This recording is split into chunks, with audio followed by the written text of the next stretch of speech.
हे what's up guys, welcome back once again. दोस्तों, आज की कहानी जो एक्सप्लेन करने जा रहे हैं उसका नाम है कैंप एक्सरे। दोस्तों, आपने कहावत तो ज़रूर सुनी होगी कि मोहब्बत एक पत्थर को भी मोम बना देती है। ये भी उसी तरह की दास्तान है, तो चलिए शुरू करते हैं। अभी एक दिन पहले अमेरिका के ऊपर एक बहुत ही बड़ा आतंकी हमला हुआ है, जिसके बारे में न्यूज़ में दिखाया जा रहा है।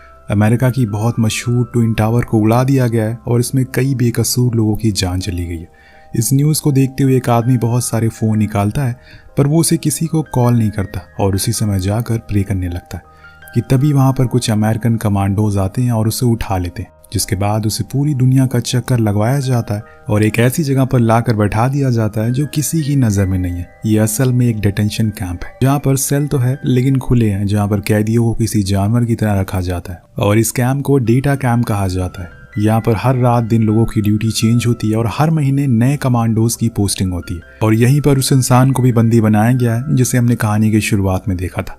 अब सीन कट होता और हम 8 साल बाद का दृश्य देखते उसी कैंप में, जहाँ पर कुछ नए सोल्जर की पोस्टिंग हुई है जो अभी काफी यंग है, और उसमें एक लड़की भी मौजूद है जिसका नाम है एमी। अब सभी को लाइन में खड़ा किया जाता है और उन्हें इस जगह के बारे में विस्तार में बताया जाता है। सुपीरियर कमांडर रेन सभी से कहते हैं कि तुम्हें यहाँ पर 18 घंटे की रोटेशन शिफ्ट पे काम करना है और ध्यान रखना, हर 3 मिनट में तुमको कैदियों के इस सेल में देखना होगा कहीं वो खुदकुशी तो ना कर ले, क्योंकि उन्हें ये अच्छे से पता है कि वो यहाँ से भाग नहीं सकते और इसीलिए वो ऐसा कदम जरूर उठाएंगे। लेकिन हमारे लिए उनकी जान बहुत ही कीमती है।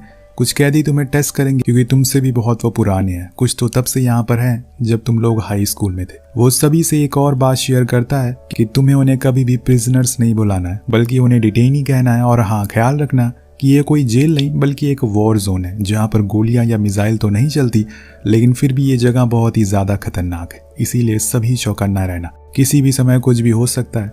अगर तुम लोगों में से किसी को ये लग रहा है कि तुम इन डिटेनी को भागने से रोक रहे हो तो तुम गलत हो। उसके लिए यहाँ पर बहुत ही एडवांस चीजें लगी हुई हैं। तुम्हें सिर्फ उन्हें मरने से रोकना है और यही तुम्हारा असली काम है। और आज से इस काम में तुम लग जाओ। और इसी बीच रेन के वॉकी टॉकी पर मैसेज आता है कि ये कैदी बेकाबू हो गया है, हमें फौरन 4 लोगों की जरूरत है। ये सुनकर रेन इन लोगों की ओर देखने लगता और हंसते हुए कहता है, क्यों, पसीना छूट गया ना? तभी अमी हाथ उठाती है और जाने के लिए बोलती है। रेन उसे बताता है कि तुम्हें उसके दाएं हाथ पर पकड़ना है। बस बाकी का काम हम कर लेंगे। वो ऐसा ही करने की कोशिश करता है, लेकिन वो बंदा उसके ऊपर हमला कर देता है, जिससे कि उसे चोट लग जाती है। यहाँ तक कि जाते जाते वो उसके मुंह पर थूक भी देता है, जिससे एमी बहुत ही ज्यादा गुस्से में आ जाती है और उसके पेट पर लात से हमला करती है। अब सब कुछ हो जाने के बाद रेन आकर उसे कहता है कि तुम्हारा स्वागत है इस कैंप में। फिर वो चला जाता है और एमी स्माइल करते हुए अपने रूम में आ जाती है। ये कहानी कुछ अलग किस्म की है दोस्तों। इसमें आपको किसी तरह की कोई जंग देखने को नहीं मिलेगी, बल्कि एक सोल्जर और एक कैदी के बीच में एक बॉन्ड देखने को मिलेगा, जो समय के बाद इतना ज्यादा बढ़ जाएगा कि वो एक दूसरे के लिए रोते भी हैं। लेकिन ये सब होता कैसा है, यही हमें दिखाने की कोशिश की गई। अब उस रात एमी अपनी मॉम से वीडियो कॉल पर बात करती है। उन्हें उसकी बहुत ही फिक्र हो रही थी, लेकिन एमी उन्हें बताती है कि यहाँ पर सब कुछ बहुत अच्छा है। पास में एक सबवे भी है जहाँ जाकर मैं अच्छा खाना खा सकती हूँ। इसके बाद वो उसे किसी लड़की के बारे में पूछती है, तो वो कहती है कि मैं किसी आर्मी वाले को डेट नहीं करूंगी। जिसके बाद उनकी कॉल कट हो जाती है। हम देखते हैं कि एमी नाइट शिफ्ट के लिए रेडी हो रही है। उसे आज कुछ बुक्स बांटनी है उन कैदियों को, इसीलिए वो स्टॉल लेकर सभी के पास जाती है। उसके कमांडर रेन भी होते हैं। वो पहले एक आदमी के पास जाती है, लेकिन वो एमी के ऊपर चिल्लाना शुरू कर देता है और उसे बहुत बुरा भला कहता है। तो रेन उसे आगे बढ़ने को कहता है और बताता है कि इस बंदे को लड़कियां पसंद नहीं है, इसीलिए वो ऐसा ही करता है।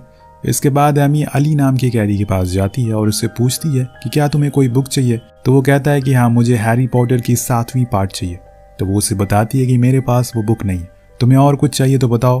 पर अली मना कर देता और बोलता है कि मैंने सारी बुक्स पढ़ ली, अब मुझे वही चाहिए। लेकिन एमी उसे स्टॉल से कुछ और लेने को बोलती है। तो अली बताता है कि इसमें जो न्यूज़पेपर रखा है वो 2 महीने पुराना है और जो बुक्स है उन्हें मैंने कई बार पढ़ लिया है। मैं इतनी पुरानी चीजें पढ़कर क्या करूंगा। तभी वहां पर रेन आ जाता और उसे वहां से जाने को कहता है। कुछ दिन बाद फिर से एमी की नाइट शिफ्ट लगती है। इस बारी वो अली से बात ना करने की कोशिश करती, क्योंकि ऐसा करना यहाँ पे रूल्स के खिलाफ है। लेकिन फिर भी अली उसे पूछता है कि तुम कहाँ से हो। वो कुछ जवाब नहीं देती, तो अली खुद के बारे में बताता है और कहता है कि मेरा नाम अली है, मुझे यहाँ पर लोग 771 के नाम से बुलाते हैं, मैं बहुत सालों से यहाँ पर बंद हूँ। वो उसे उसका नाम पूछता है, लेकिन वो नहीं बताती, तो अली खुद से उसे नाम दे देता है, जो कि होता है ब्लॉन्डी, मतलब ब्लॉन्ड गर्ल। अब इसके बाद वो आगे बढ़ जाती है और कहती है कि हमें ज़्यादा बात नहीं करनी चाहिए। वो अपना राउंड लगाना शुरू करती है, पर वो फिर भी उसे आवाज़ लगाता रहता है। तभी एमी उसे पूछती है कि क्या तुम अपनी होली बुक पढ़ते हो जो कि कुरान है। तो वो कहता है कि हाँ, मैंने ये बहुत बार पढ़ लिया और मैंने तो बाइबल भी पढ़ी है, लेकिन उसकी एंडिंग मुझे पसंद नहीं आई। ये सुनकर एमी मुस्कुराने लगती है और कहती है कि तुमने मेरी बुक की इंसल्ट नहीं करनी चाहिए। अब अली उसे पानी मांगता है जिसके लिए वो जाती है। तभी उसके साइड वाला कैदी जो कि बहुत ही खूंखार होता है, वो उसे उस लड़की के साथ इतने अच्छे से पेश आने के लिए बहुत सुनाता और उसके साथ कुछ बुरा करने के लिए कहता है। तो जब एमी पानी लेकर वापस आती है तो वो उसके ऊपर अपना पूप फेंक देता है।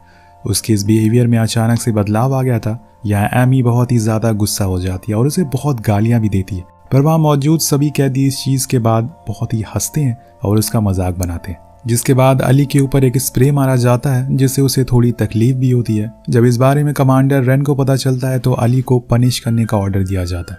उसे कुछ देर के लिए दूसरे रूम में डाल दिया जाता है और उसे बुरी तरह से पीटा जाता है। अब अगले दिन पूरा स्टाफ बाहर आउटिंग के लिए जाता है जिसमें एमी भी मौजूद थी। उसे ये समय पसंद आ रहा था, इसीलिए वो काफी एंजॉय भी करती है। और जब ये लोग वापस आते हैं तो आर्मी कैंप में पार्टी भी होती है। एमी इसी दौरान काफी ड्रंक हो जाती है, इसीलिए वो आकर वॉशरूम में जाकर बैठ जाती है। वहाँ उसे कुछ एडल्ट मैगजीन मिलती है जो यहाँ के बॉयज की थी। तभी उसी वक्त माइकल अंदर आ जाता है जिसे देखकर वो डर जाती है और पूछती है कि क्या ये तुम लोगों की है, लेकिन वो मना कर देता है। पर देन दोनों क्लोज आ जाते हैं, लेकिन माइकल बहुत ही एग्रेसिव हो जाता है, इसीलिए एमी उसे धक्का देकर वहां से चली जाती। अब नेक्स्ट डे जब एमी और उसका एक साथी अली के सेल में जाते हैं तो वहां उसे एक ग्लास मिलता है जिसके ऊपर अच्छी कैलीग्राफी की गई थी। अब ये देखकर एमी सोचती है कि जब वो इंसान इतना अच्छा काम कर सकता है तो उसने उसे गलत काम क्यों चुना। वहां उसे एक नोट भी मिलता है जो कि खुदकुशी करने के लिए था, लेकिन अभी तक अली ने खुदकुशी नहीं की। शायद उसका मन बदल गया हो या फिर कोई और वजह हो या फिर एमी ही वजह हो, कुछ बता नहीं सकते। ये 771 को अभी पनिश किया जा रहा है तो वो कहता है कि हाँ। ये सुनकर उसे थोड़ा बुरा लगता है, लेकिन क्यों? उसे अली के लिए थोड़ी हमदर्दी होने लगी थी और इसलिए वो उसकी केस फाइल पढ़ने के लिए जाती है। उसकी फाइल खोलकर देखती है तो उसे पता चलता है कि अली जर्मनी का रहने वाला है। उसका किसी भी आतंकी ग्रुप के साथ कोई भी रिलेशन नहीं है, बस उसे इसलिए यहाँ पर पकड़ लिया गया है क्योंकि यूएस आर्मी को उस पर शक है। और उसे कुछ फोटोज भी मिलती है जो अली के टॉर्चर के टाइम की थी, जिसमें वो बुरी तरह से घायल था। उसे सच उगलवाने की कोशिश की जा रही, लेकिन वो बार बार यही बोल रहा था कि मैंने कुछ नहीं किया, मैं तो एक आम सा आदमी हूँ, लेकिन कोई भी उसकी बात नहीं सुनता।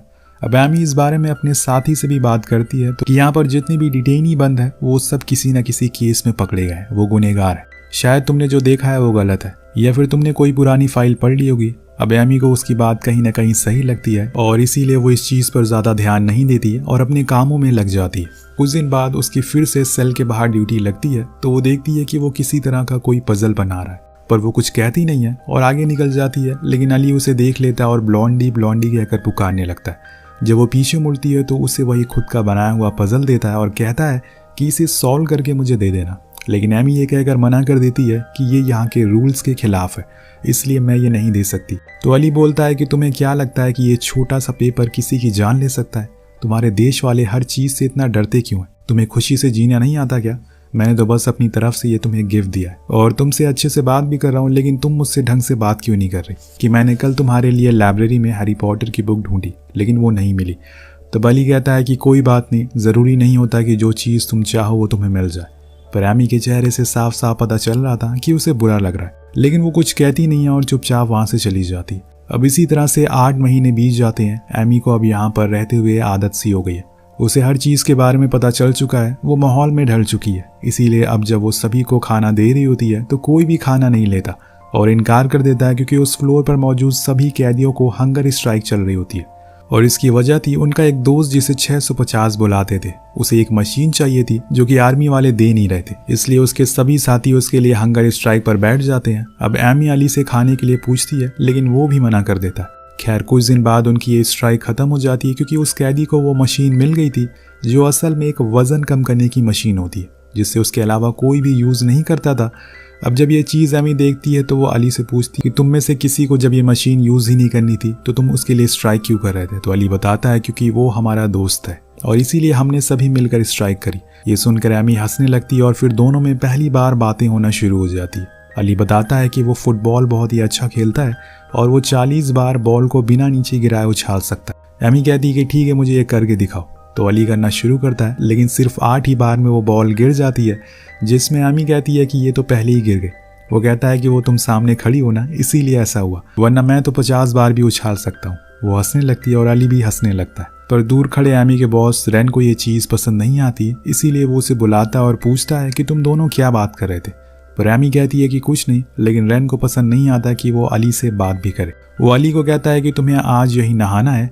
अब एमी ये सुनकर वहाँ से जाने लगती है क्योंकि ये रूल्स के खिलाफ है, लेकिन रेन उसे वहीं रुकने को बोलता है। अली ऐसा करने से मना करता है क्योंकि ये उसके धर्म के मुताबिक गलत है, लेकिन रेन नहीं मानता और एमी को ज़बरदस्ती उसे दिखाता है, जिससे उसे काफ़ी बुरा लगता है और अली को बहुत ज़्यादा एम्बैरेसमेंट होती है। अब थोड़ी देर बाद जब वो अपने रूम में जाती है तो उसे पता चलता है कि ये असल में अरेबिक नॉर्म्स रूल के खिलाफ है और इसके लिए उसे पनिश भी किया जाता है। इसीलिए वो अपने बड़े ऑफिसर जेम के पास जाती है, उसे उस दिन की पूरी सिचुएशन बताती है, लेकिन जेम्स रेन के खिलाफ एक्शन लेने से मना कर देता है क्योंकि वो एमी का सीनियर है और यहाँ काफ़ी सालों से वो उसका नाम नहीं खराब करना चाहता था। अब एमी को ये सुनकर बुरा लगता, पर वो कुछ कर भी नहीं सकती, इसीलिए वो वापस आ जाती है और अपने कामों में लग जाती है। अब नेक्स्ट डे जब वो खाना खा रही होती है कि तभी उसके पास रेन आता है। उसे पता चल चुका था कि एमी ने उसके खिलाफ कंप्लेन करने की कोशिश करी है, लेकिन वो हो नहीं पाई, इसीलिए वो उसे धमका कर वहां से चला जाता है। अब एमी को यहाँ पर दिन काटने मुश्किल हो रहे थे। उसे पता नहीं क्यों ऐसा लगने लगा था कि जो कुछ भी यहाँ पर हो रहा है वो गलत है। यहाँ पर उन लोगों को भी कैद करके रखा हुआ है जिनका कोई भी कसूर नहीं है, जैसे कि अली, वो बेकसूर है। अब दूसरे दिन हम अली को देखते हैं जो तैयार होता है और बार बार घड़ी की तरफ देखता रहता है क्योंकि इसी टाइम एमी आती है, लेकिन काफ़ी देर हो जाती है और वो नहीं आती। तो वो वहाँ पे मौजूद गार्ड से पूछता है कि यहाँ पर एक लड़की आती थी, वो कहाँ गई है। वो गार्ड बताता है कि उसकी ड्यूटी अब नाइट शिफ्ट में लग गई है। अब जब एमी रात में आती है तो अली सोता रहता है, इसीलिए वो उसे परेशान ना करके चुपचाप राउंड लगाने लगती है, लेकिन अली को पता चल गया था कि वो आई है, इसीलिए वो उठ जाता और उसे आवाज़ लगाने लगता है। वो उसके पास आती है, तब अली पूछता है कि तुम इस टाइम क्या कर रही हो। वो बताती है कि मेरी नाइट ड्यूटी आज से लगा दी गई है, अब तुम सो जाओ, तुम्हारी नींद खराब हो जाएगी।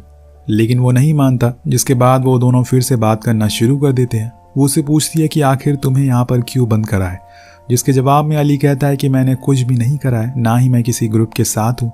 मैं तो जर्मनी में एक मामूली सी जॉब करता हूँ, लेकिन पता नहीं क्यों ये लोग मुझे यहाँ पर बंद करके रखे हुए हैं। जिसके बाद वो उसे पूछता है कि वो कहाँ से है, तो एमी बिना किसी झिझक से कहती है कि घर से। वो मजाक करती है उसके साथ। दरअसल आज 14 जनवरी है और अगले महीने एमी यहाँ से जाने वाली है क्योंकि हर साल यहाँ पर नए सोल्जर आते हैं और ये बात अली को भी अच्छे से पता है। इसीलिए वो उससे कहता है कि उसने अभी तक यहाँ पर 12 साल बिताए, लेकिन उससे अच्छी कोई भी सोल्जर उसे दिखी नहीं जिसे हम जैसे लोगों के इमोशन की कदर हो, वरना कुछ लोग तो हमें जानवर समझते हैं, जबकि मेरा कोई कसूर भी नहीं है।